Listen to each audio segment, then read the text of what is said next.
Good afternoon. I am First Deputy Superintendent of the New York State Police, Chris Fiore. We will hear shortly from Governor Andrew Cuomo, but I will first provide an update on this morning's tragic incident based on the information that we currently have. This morning at approximately 3:30 a.m., members of the New York State Police, the Steuben County Sheriff's Office, and the Corning Police Department responded to a call of a suicidal subject barricaded at his residence in the town of Irwin, Steuben County. During the course of the response, Trooper Nicholas Clark was shot and killed by the suspect. The suspect was later found deceased in the residence with an apparent gunshot wound. Trooper Clark, who was 29 years old, lived in Troopsburg, New York. He graduated from the 203rd session of the State Police Basic School in September of 2015. He was presently assigned to SP Bath, Troop E. He is survived by his mother, father, and brother, who have all been notified. This is a terrible loss to the New York State Police, and our thoughts and prayers are with Trooper Clark and his family. The incident remains under investigation, and the State Police will make additional information available as it comes in. I would now like to hand it over to Governor Cuomo. Thank you. Thank you. I want to thank the First Deputy Superintendent, Chris Fiore, for his good work, Field Commander Stephen Smith, Richard Allen, who is the Troop Major for Troop E. Thank you, and we're sorry for your loss, and all the colleagues of Trooper Clark. Steuben County Sheriff Jim Allard, I want to thank him for his partnership with the state police, but especially for their help and assistance during this situation after Trooper Clark was hit with gunfire. A deputy sheriff put his own life in danger to pull Trooper Clark to a position of safety. To the Clark family, to his mother, his father, his brother, we hope you find peace in this senseless act of violence. You have a 29-year-old trooper, a stellar trooper with an extraordinary record, his whole life before him, great athlete, well accomplished. He wanted to do one thing, which is help people and be part of public service. And that's what the New York State Police afford, an opportunity to give back to your community, to help your community, to help other families. A situation like this makes no sense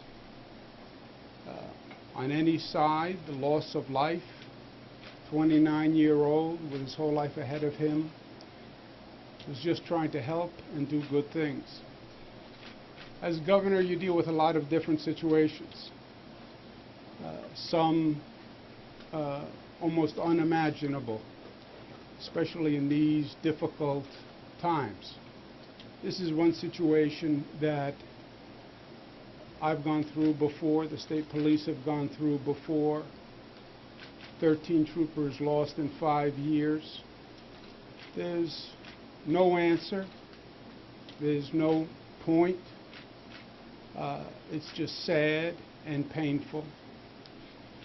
To the state police and to all police officers in this state, I want them to know that every person in the state of New York has nothing but respect for them, trust in them, and love for them and their families. We know the danger that you put yourself in every day when you leave the house. We know the fear that is in your family's heart when you're out there. And we truly and deeply appreciate the risk that you take to keep our families safe. And everything the police do nowadays is dangerous, whether it's a traffic stop or a domestic violence incident or a storm or a hurricane or possible terrorist activity. It's all dangerous because these are frightening times. And in many ways, we need our police officers and public protectors more than ever. Again, to the Clark family, you're in our thoughts, you're in our prayers. To the colleagues of Trooper Clark, you're in our thoughts and in our prayers. To the Steuben County Sheriff's Department, thank you for being there. Thank you for the courage that you showed in trying to be helpful. We will go forward together and understand that this is the risk that public service for law enforcement officers pose. Beyond that, I'll turn it back to the First Deputy Superintendent for any questions or any questions you have for myself. Can you just maybe explain what happened when Trooper Clark went to the home and was he shot? Did he open the door? Or just kind of I can't get into the specifics. You know, what I will say is you know, the troopers and the sheriff's deputies responded. They established a perimeter. We brought in crisis negotiators to try to make contact. We were unable to make contact with the subject. Could you be more specific as to the location other than the town of Irwin? It was on Welch Road. I believe it was 10041 Welch Road. What? Hold on. Well, was it off like house? 10041 Welch Road in the town of Irwin. Can you spell that? WELCH Road. Can you know anything about the suspect? Can you help me anything about him? He was 43 years old. His name was Stephen Kiley.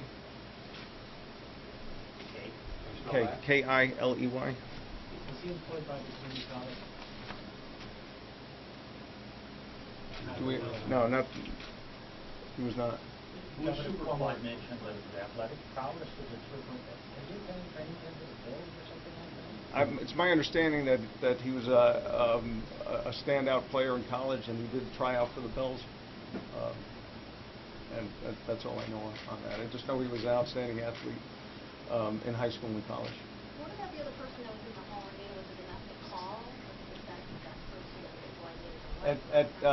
At this point, it was the initial 911 call came in from the subject's estranged wife, who reported that he had stated that he was thinking about committing suicide, and she thought he might be armed. Legal gun, illegal gun? At this point, we don't know that. You know, it's very early on in the investigation. Do you know anything more about his occupation, the subject? I believe he was a school principal. Do you know what school? I don't. Last question, guys. Who was Trooper Clark as a person? Excuse me? Who was Trooper Clark as a person? How do you remember? I'll let Major Allen handle that one. As was said before, he was an outstanding athlete, lifelong Steuben County resident, graduated from Canisteo Greenwood High School. He was a two-time state wrestling champion and standout football player. He had a scholarship to the University of North Carolina, Greensboro as a wrestling scholarship. He attended there 1 year, and then he transferred to Alfred University, where he played football prior to trying out for the Buffalo Bills and prior to coming to us. Like I said, he was a lifelong resident of Steuben County. He transferred back here to the Bath Barracks in August of 2017, where he was very proud to serve the citizens that he called friends and neighbors to try and get back to the community he grew up in.